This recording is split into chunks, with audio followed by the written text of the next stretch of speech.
Today we're diving deep into the Indiana Pacers versus the New York Knicks rivalry, a feud that lit up the NBA in the 90s and still burns today.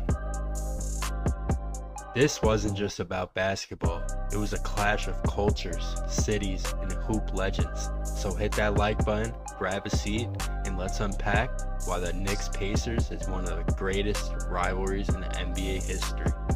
The Knicks-Pacers rivalry took root in the late 80s as the NBA was booming. New York, with its Madison Square Garden spotlight, was the league's big stage, and the Knicks, led by Patrick Ewing, embodied the city's tough, in-your-face vibe. Meanwhile, Indianapolis was a blue-collar, heartland city, and the Pacers, with stars like Chuck Pearson and later Reggie Miller, carried that gritty underdog spirit.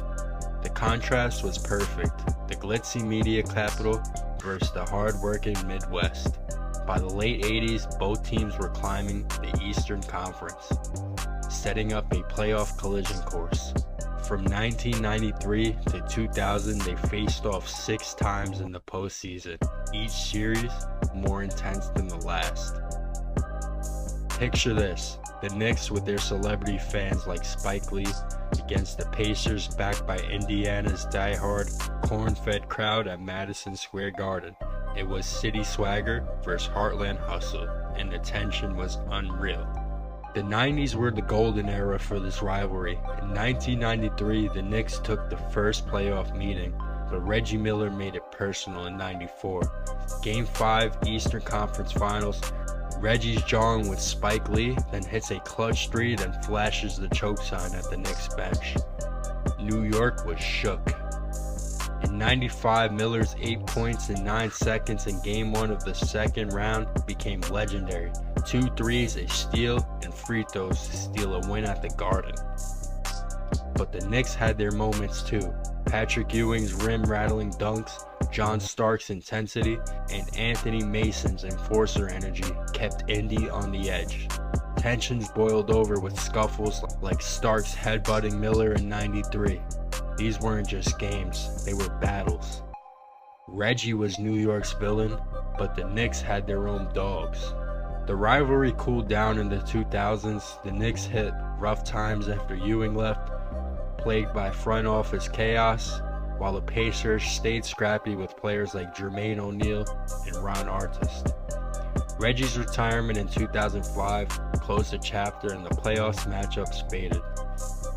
But the history, 3 straight playoff clashes from 93 to 95, plus 98, 99, and 2000, cemented this as a classic. The bad blood was real, fueled by contrasting fan bases and the high stakes of the Jordan era cast.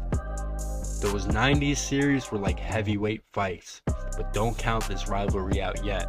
It's making a comeback. In 2024, the Pacers and Knicks brought the rivalry back to life in the Eastern Conference semifinals.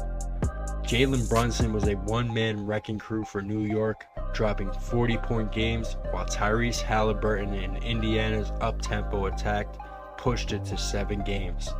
The Knicks edged out with injuries, but the Pacers proved they were a problem. Both teams young, talented, and hungry, this feud is picking up right where it left off. Brunson versus Halliburton, MSG electric again. This rivalry got new blood and old vibes. Who's winning the next chapter? That's the Pacers-Knicks saga, a rivalry built on heart, hustle, and some of the wildest playoff moments ever. Who's got the upper hand in 2025?